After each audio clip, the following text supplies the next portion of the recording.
a strange duet. My power over you grows stronger yet.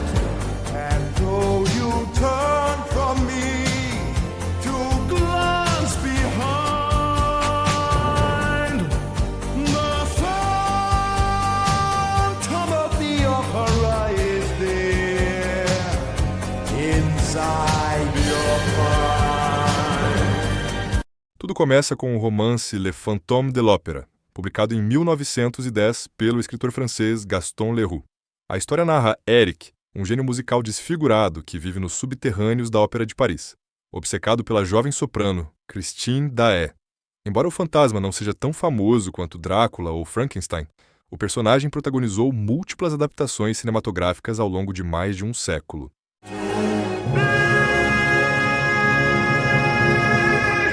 E dessa obsessão nasceria uma das histórias mais adaptadas, revisitadas e reinventadas que o cinema já conheceu.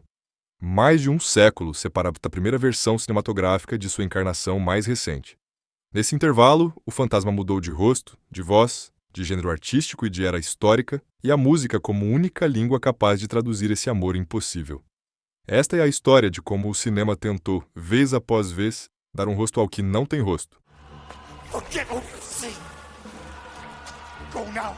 Don't let them find you. Quando a Universal Pictures decidiu adaptar o romance de Leroux para as telas mudas de Hollywood, havia uma única escolha possível para interpretar o fantasma: Lon Chaney, o Homem dos Mil Rostos.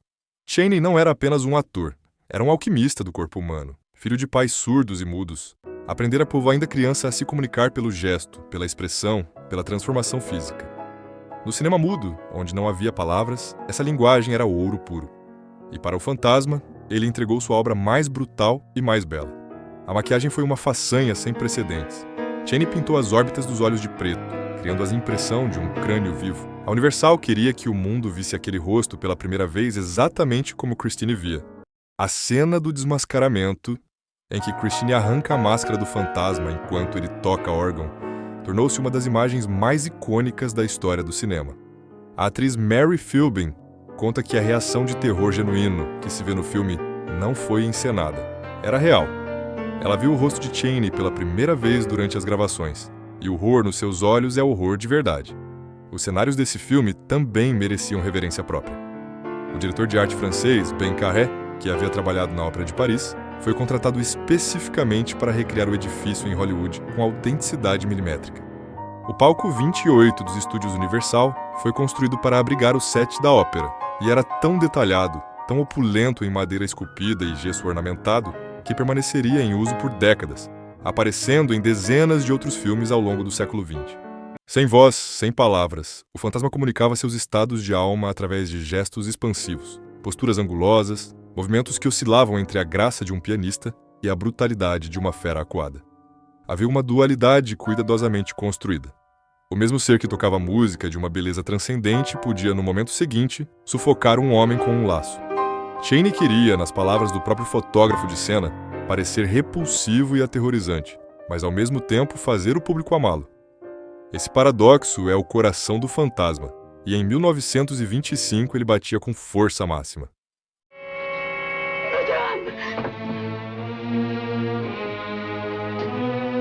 Who are you? Christine Dubois will sing tomorrow night. 18 anos depois, a Universal retornou ao mesmo palco. Literalmente, os cenários de 1925 foram reutilizados, mas com uma proposta radicalmente diferente. O filme de Arthur Lubin, estrelado por Claude Rains, era o primeiro fantasma em Technicolor, e essa escolha cromática dizia tudo sobre a intenção artística da produção. You'll stay here with me, my child, won't you? It's been so lonely without you. But you've come to me at last, haven't you? Now you'll sing for me, and I'll play. Onde Chaney havia mergulhado no horror visceral, Claude Rains preferiu a tragédia lírica. O seu fantasma é um compositor refinado, um músico de integridade ferida, não um monstro, mas um homem. A deformidade facial é consequência de um acidente cruel envolvendo ácido, e a máscara que carrega é menos símbolo de rejeição e mais emblema de uma vida interrompida pela crueldade alheia. Rains trouxe ao papel uma contenção digna, uma melancolia elegante que tornava o fantasma mais simpático e mais humano do que qualquer encarnação anterior. O Technicolor transformou tudo. Os figurinos, chales bordados de dourado, vestidos de palco em carmim e azul safira, o célebre fraque e capa negra do fantasma, recortados contra a profusão de cor ao redor, adquiriram uma riqueza quase irreal.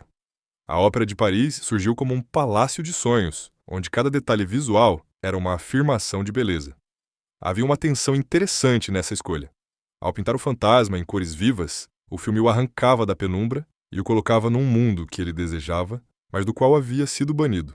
A crueldade estava na própria paleta. They've poisoned your mind against me. That's why you're afraid.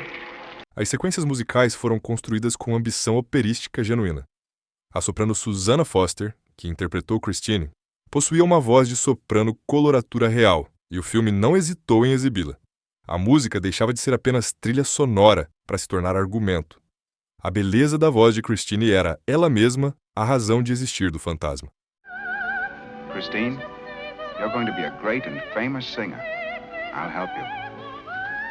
A Hammer Film Productions, o estúdio britânico que nos anos 1950 e 1960 reinventou o horror com um charme gótico muito particular, colocou as mãos na história do fantasma com Terence Fisher na direção e Herbert Lom no papel título. Listen carefully to the phrasing. You begin very quietly. O fantasma de 1962 é um homem de uma dignidade trágica, quase insuportável. Lom o interpretou com uma intensidade contida, uma dor que se recusa a explodir, um amor que consome por dentro sem jamais se libertar. Nessa versão, ele não é um monstro de feira, nem um vilão de melodrama. É um artista roubado, um homem cujo gênio foi plagiado e que, num ato de desespero, acabou desfigurado. Há nele uma nobreza ferida que Lom transmite através dos olhos, pois a máscara cobre apenas metade do rosto, e a metade exposta revela mais emoção do que muitos atores conseguem com o rosto inteiro. O design de produção da Hammer sempre foi marcado por uma opulência de câmara, vermelhos profundos, pedras escuras, sombras que parecem ter textura. O fantasma de Fisher era um habitante natural desse universo, criatura de uma beleza melancólica que pertencia àquele mundo de catacumbas e camarins mal iluminados. Os figurinos seguiam a tradição vitoriana com seriedade, sobre casacas, anáguas, chapéus de plumas, criando um contraste visual preciso entre a suntuosidade do palco e a penumbra do subsolo. Se a versão de 1962 foi um fracasso comercial em sua época, o tempo foi generoso com ela. Hoje é vista como uma das interpretações mais humanas e emocionalmente honestas da personagem. The opera we've been rehearsing was composed by you, wasn't it? Quando Andrew Lloyd Webber estreou seu musical no West End londrino em 1986, ele não apenas adaptou Leroux, ele o reinventou em linguagem pop operística, criando um fenômeno cultural que se tornaria o musical de maior duração na história da Broadway. E quando 18 anos depois, Joel Schumacher finalmente levou essa versão para o cinema, o desafio era imenso. Como transformar em filme uma experiência que dependia da magia ao vivo do teatro? A resposta de Schumacher foi radical. Fazer mais. Mais grandioso, mais suntuoso, mais extravagante do que qualquer encenação ao vivo poderia ser.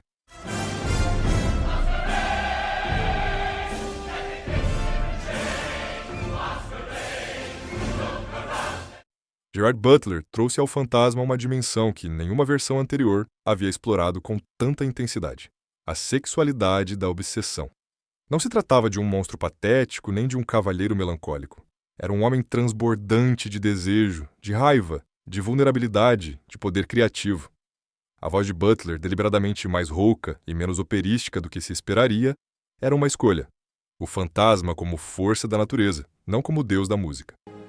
Turn your face away from the garish light of day. Turn your thoughts away from cold, unfeeling light. And listen to the music of the night. Uma opção divisiva que muitos criticaram, e que, paradoxalmente, tornou a personagem ainda mais ameaçadora e real.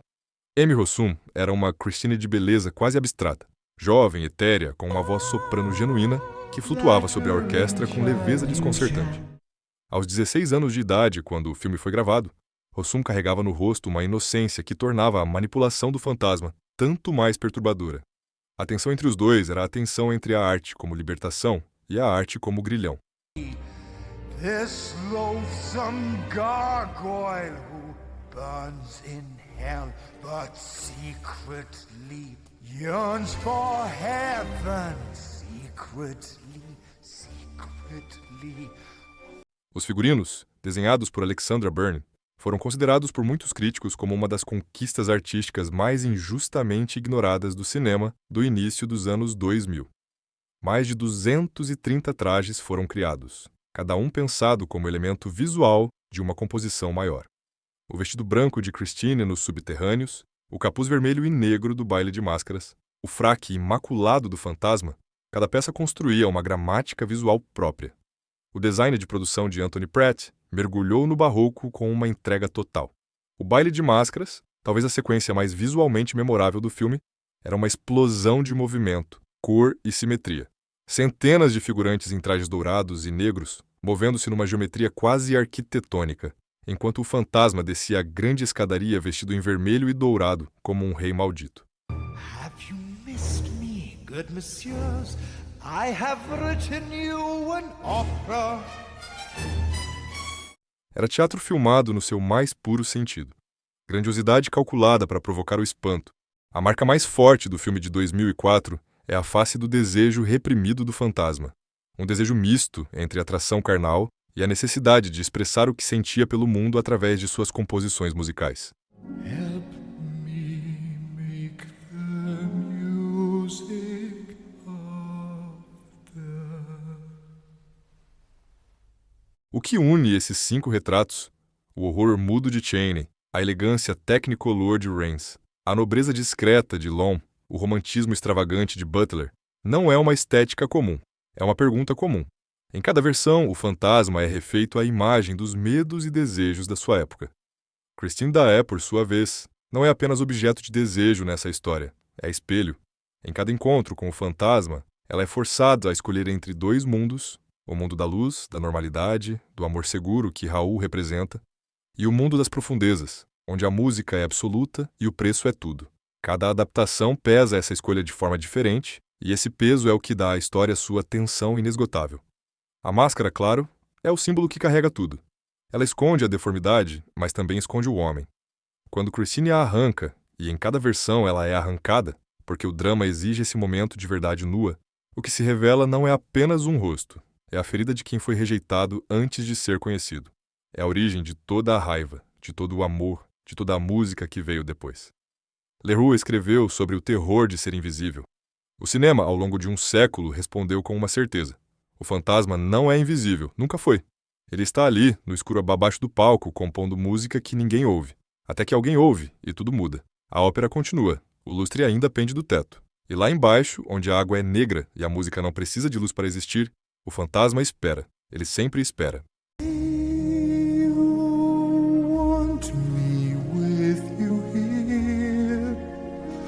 Beside